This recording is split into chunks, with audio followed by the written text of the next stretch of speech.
Welcome to OTC edu centre. आप सभी बच्चों का स्वागत है।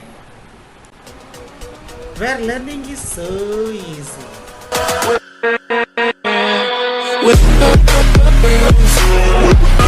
हेलो स्टूडेंट्स, कैसे हो सभी लोग?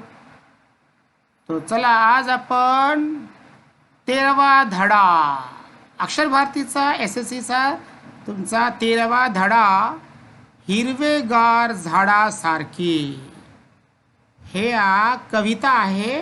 तर चला बघा, या कवितेचा आपण डिटेल हिंदी आणि मराठी दोन्ही भाषेत आपण एक्सप्लेनेशन बघू। याचे लेखक, हा भाग चौथा आहे बघा मुलांनो। याचे लेखक जॉर्ज लोपिस, यांचा जन्म 1950 आणि यांच्या पुण्यतिथी 2005। चला, अत्यंत संवेदनशील कवी, हा कवी कसा आहे? अत्यंत संवेदनशील कवी। सत्यकथा या अंकातून त्यांच्या काही कविता प्रसिद्ध झाल्या आहेत। रक्तात भिनलेल्या कविता पूर्ण झाले आहे, हे त्यांचे कविता संग्रह प्रसिद्ध आहेत। तो ये उनका कविता संग्रह है, रक्तात भिनलेल्या कविता। झाडांची सहनशीलता, धातृत्व, सहकार्याची वृत्ती, कठीण प्रसंगात ही घट्ट पाय रोवून राहण्याची वृत्ती इत्यादींचे वर्णन प्रस्तुत कवितेत केलेले आहे। मतलब तो देखिए स्टूडेंट्स, जो पेड़ पौधे होते हैं उनके अंदर जो सहनशीलता, ठीक है, सहनशीलता का मतलब होता है आपके अंदर जैसे कुछ चीज़ सहने की क्षमता हो, ठीक है। धातृत्व, सहकार्यांची वृत्ती, कठिन प्रसंग यानी कोऑपरेशन करना, मुश्किलों के सामना करना, कठिन प्रसंग कोई भी हो तो जम के अपना पैर डगमगाए बिना खड़े रहना, ऐसा पेड़ों की वृत्ति का वर्णन कविते के अंदर यानी इस पोयम में बताया गया। आनंदी जीवन जगण्यासाठी ये सर्व गुण आपल्या अंगी बाण वावेत। मतलब कहने का मतलब है, देखिए आपको एक खुशी भरा जीवन जीना है तो ये पेड़ पौधों का जो गुण है इंसान को भी अपने अंदर उतारनी चाहिए।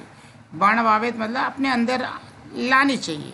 झाडेसारखे हिरवेगार ताजे फुले प्रफुल्लित रहावे, यानी हमेशा पेड़ पौधों की तरह हमें यानी फूलों की तरह एक प्रफुल्लित खुश रहना चाहिए, ऐसा संदेश प्रस्तुत कवितेत दिला आहे। यानी ऐसा जो संदेश है ये कविता में दिया गया है। तो देखिए स्टूडेंट, हम लाइन टू लाइन इसको एक्सप्लेनेशन करते हैं तो बहुत इजी है। फिर से मैं ही कहता हूँ कि yes, Marathi is so simple, not very hard, बहुत आसान है, ठीक है। आप लोगों को सिर्फ ध्यान देना है बच्चे लोग, मराठी बहुत ही आसान और मीठी लैंग्वेज है और आप लोगों को बस एक बात का सिर्फ एक छोटा सा ध्यान, जो वर्ड है कंसंट्रेशन, बस उसे आप लगाओ। यहाँ पे पूरा पोएम आपके दिमाग में पहुँचने वाला है। ओके स्टूडेंट, चलो स्टार्ट करते हैं। देखिए बच्चे लोग, अब मैं स्टार्ट कर रहा हूँ, एक एक लाइन ध्यान से सुनिए। झाड बसते ध्यानास्त ऋषी सारखे मौन व्रत धारण करून तपश्चर्य करत। मतलब पेड़ पौधे जो है एक ऋषि मुनि की तरह, जो ऋषि मुनि लोग पेड़ के नीचे एकदम अपना ध्यान लगा के कैसे बैठे रहते हैं बिना बात किए, पेड़ पौधे भी वैसे ही खड़े रहते, यानी वैसे ही रहते बिना बोले, ऋषि मुनि की तरह निशब्द। पक्षी झाडांचे कुणीच नसतात। यस, जो पक्षी है यानी बर्ड्स जो है पेड़ पौधे के कुछ भी नहीं होते, वो उनके कोई ना मेहमान होते, कुछ भी नहीं होते, तरीही झाड त्यांचे असते। देखा, जो पक्षी होते हैं ना उनके बाल बच्चे होते, ना उनके क्या होते हैं, पेड़ के क्या लगते, मुझे बताइए पक्षी क्या लगते हैं? उनके तो कुछ भी नहीं लगते।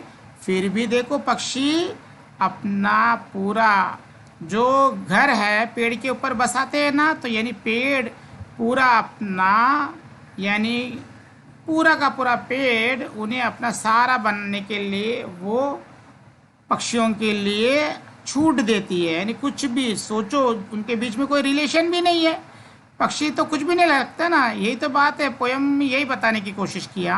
पक्षी झाडांची कोणीच नसतात, ना कोई माँ है ना कोई बेटा है, फिर भी पक्षियों को पेड़ अपने मानते हैं, उन्हें अपना घर बनाने के लिए देते, घोंसला बनाने के लिए देते हैं। समझ में आया बच्चों? आगे देखिए, बहुत आसान है ना। यस, आगे देखो। मुळावर घाव घातला तरी झाड मुकाट सहन करते।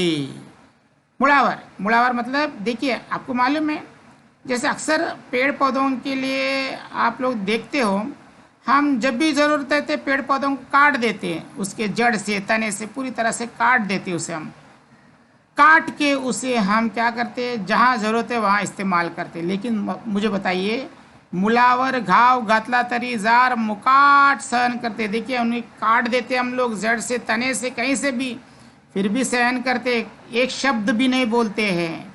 कुछ बोलते हैं क्या पेड़ पौधे? भाई मुझे मत काटो, हाँ मुझे दर्द हो रहा है, अगर ऐसे बोलेंगे तो क्या होता था? सोचो जरा, आपको कोई अगर आपका हाथ पैर मोड़ेगा तो कैसा लगता है? तब चिल्लाते हो ना, मम्मी मुझे बचाइयो, मम्मी पापा देखो ये मुझे मार रहा है, आप चिल्लाते हो ना।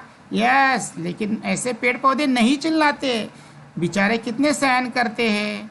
झाडांच्या पानावरुनी वईच्या पानावर अलगद उतरतात दवांचे टपोरे थेंब। देखिए, ये बहुत अच्छी बात बताया। झाडांच्या पानावरून वईच्या पानावर अलगद उतरतात दवांचे टपोरे थेंब। कहने का मतलब है, पेड़ के, यहाँ पे लेखक ने कहा है, जो पेड़ होता है, पेड़ का जो जीवन का वर्णन है, सुबह के आप लोग देखते हो ना, सुबह का जो ड्यू, मालूम है ना, ड्यू, ड्यू मतलब सुबह सुबह जो ओस की बूंदें गिरती है उसे ड्यू बोलते हैं। वो ड्यू जो है, वो ड्यू के ऊपर और पेड़ पौधों के ऊपर जो पूरी कविता लिखा जाता है, यानी पानावर मतलब यहाँ पे वो किताब के अंदर, वही यानी किताब के अंदर, कापी के अंदर जो लेखक लोग, कवि लोग जो लिखते हैं पेड़ पौधों के अंदर, ये उन्हीं की कल्पना होती है सुबह की सुंदरता को किस तरह से, यानी एक अच्छे शब्दों में पिरो के वो एक कविता बनाते हैं, यानी ओस के बूंदों के ऊपर। झाडाकडे टक लावून पाहिले तर, यानी आगे देखिए, झाडाकडे टक लावून पाहिले तर शरीर भर विरगळतो हिरवा रंग। यानी आप देखो पेड़ पौधों को एक नज़र लगा के देखो तो सही, तो क्या होता है? राइटर कह रहा है, देखिए, शरीर भर, कवि कह रहा है कि शरीर भर विरगळतो हिरवा रंग, ऐसा पूरा का पूरा आपका शरीर के अंदर हरा भरा रंग आ चुका है, यानी घुल चुका है, ऐसा आपको लगेगा। यस, रक्त होते क्षण भर हिरवेगार, ऐसा लगता है कि आपका खून भी क्या हो गया है? हरा भरा हो गया। हरा भरा से यानी लाल खून से हरा भरा खून आपका बदल गया है, इस तरह से महसूस होता है। ये फीलिंग बता रहा है कवि। आगे देखिए, आयुष्य होते नुकत्यास खुललेल्या फुलासारखे टवटवीत। यस, आपका जो जीवन होता है अभी अभी तोड़े हुए फूल की तरह ताजा एकदम खिला हुआ नजर आता है, होता है ना। फूल को आप जब तोड़ते हो तो देखो, टूटा हुआ फूल भी देखो कितना सुंदर खिला हुआ रहता है। यस, आपका जीवन भी पेड़ पौधों की सुंदरता को देखोगे, हरे भरे वातावरण को देखेंगे तो ऐसा लगता है कि अभी अभी तोड़े हुए फूल की तरह टवटवीत, यानी एकदम खुशी नवाज रहने वाला, एकदम सुंदर फूल की तरह। यस, अभी अभी तोड़ा हुआ, खुलेलिया मतलब होता अभी अभी तोड़ा हुआ फूल की तरह खुश नजर आएगा आपका जीवन भी। झाडाचे बाहू सरसावलेले असतात। बाहू मतलब ये होता है, यानी पेड़ पौधों के जो, देखिए पेड़ पौधे के बाहू मतलब हाथ में, सचमुच का मतलब कवि की कल्पना है ये कि उसके पेड़ पौधे देखो, ऐसा लगता है कि हाथ अपने फैला के खड़े हैं मुसाफिरांना कवेत घेण्यासाठी, अपने बाहों में लेने के लिए, उन्हें अपना चाव देने के लिए। मुसाफिर यानी जो रास्ते में चलने वाले लोगों के लिए अपने परछाई देने के लिए पेड़ पौधे अपने हाथों को फैला के खड़े हैं, ऐसा लगता है। पानझडी नंतर झाड पुन्हा नवीन शस्त्र धारण करते। यस, अभी देखिए कितना इम्पोर्टेंट बात कही है, पानझड़ी। आपको मालूम है ना बच्चे लोग, एक ऐसा समय आता है कि पूरा का पूरा पेड़ अपना पूरा पान यानी पत्ते वगैरह सब खो देता है। पूरा क्या होता है, अपना शरीर के पूरे पत्ते वगैरह सब कुछ झड़ जाते हैं उस पेड़ पौधों के। फिर क्या होता है, नव्या सारखे। आगे देखिए क्या बोल रहा है, जब पेड़ पौधे जब पूरी तरह से निकल जाते हैं, पत्ते निकल जाते हैं, तो वो पत्ते तो दोबारा भी आते हैं। नव्या नवरी सारखे झाडाला पालवी फुटल्यावर फुटते शरीर भर पालवी। और ऐसा जब फिर से दोबारा उसके ऊपर यानी धीरे धीरे पत्ते आते हैं, तो ऐसा लगता है उसे एक नया यानी झाडाला पालवी फुटल्यावर फुटते शरीर भर पालवी यानी खुशी नजर आता है, पूरे शरीर में एक नया उमंग आ जाता है, ऐसा लगता है। आणि झटकन झटकली जाते मरगळ, यानी वो जैसे वो पेड़ का मान ली पूरा का पूरा पत्ते झड़ गए, दोबारा पत्ते आ गए, दोबारा फूल लग गए, तो मरगल मरगल मतलब होता है थकावट दूर होना। यानी ऐसा लगता है पेड़ का पूरा थकावट दूर करके फिर से एनर्जी क्रिएट कर रही है। मरगल यानी थकावट दूर करना।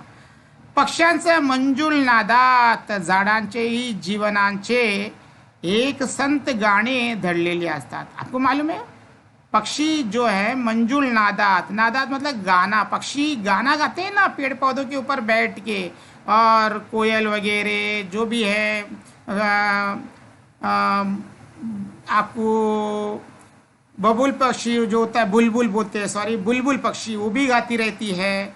तो देखिए वो सारे जो पक्षियाँ हैं, भले पोपट हो, कोयल हो, बुलबुल पक्षी हो, वो सारे के सारे जो वो पक्षी जब गाते हैं तो पेड़ पौधे भी उनके साथ आनंदित होते हैं। एक संत गाणे दडलेले असतात, मतलब पेड़ पौधे भी उनके साथ खुशियाँ मनाते हैं, खुशी के साथ खुशी भी मनाते वो लोग। हसावे कसे सलसलत्या पानासारखे, यानी आपको मालूम है जब हवा आती है तो देखो पूरे के पूरे पेड़ पौधे यानी हिलने लगते, उनके पत्ते हिलने लगते, तो पत्ते हिलेगा तो देखो किस तरह से आवाज़ आता है, sir sir sir sir sir के आवाज़ आता है ना। यस, यानी ऐसा लगता है कि पूरा पेड़ हंस रहा है, हंसने की कोशिश कर रहा है। यानी पेड़ हमें किस तरह से हंसना है ये भी बताते हैं।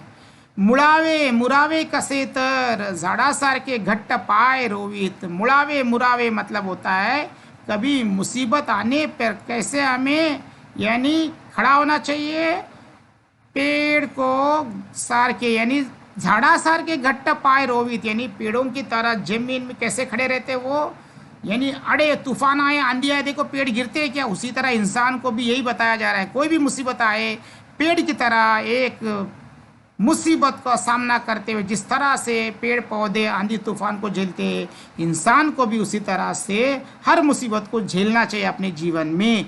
ये पेड़ हमें यही बात बताते हैं।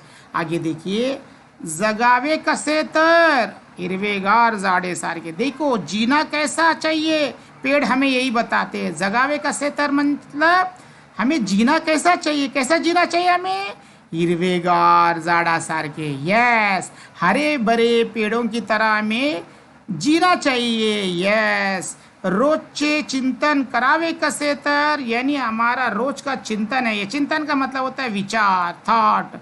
हमें कैसा विचार रखना चाहिए, कसे तर झाडासारखे, पेड़ पौधों की तरह विचार रखना चाहिए। यानी मुसीबत आने में हमें पीछे हटना नहीं चाहिए। जम के जमीन पे देखो वो लोग अपना पैरों को जिस तरह से, अभी पैर मतलब उनके जो जड़ होते, कैसे जड़ों को अपने यानी मजबूती के साथ, तूफान आए कुछ भी आए पेड़ पौधे खड़े रहते हैं ना। तो स्टूडेंट, इंसान को भी उसी तरह से ये पेड़ों से हमें सीखना चाहिए, इन पेड़ पौधों से। तो ये कविता आई होप आपको पसंद आया है। तो स्टूडेंट, पूर्ण झाले आहे इस संग्रह से लिया गया है। तो स्टूडेंट, इस वीडियो को रिवाइंड कीजिए और दोबारा सुनिए, और एक एक लाइन को दोबारा सुनने पे आपको पूरी तरह से फिर से अच्छी तरह से समझ में आ जाएगा। हमारे वीडियो के लिए एक लाइक, कमेंट और सब्सक्राइब तो बनता है स्टूडेंट। हमारे चैनल को सब्सक्राइब कीजिए और हमारे सारे वीडियो का नोटिफिकेशन आपको मिल जाएगा स्टूडेंट। तो तब तक के लिए student, bye bye student, take care.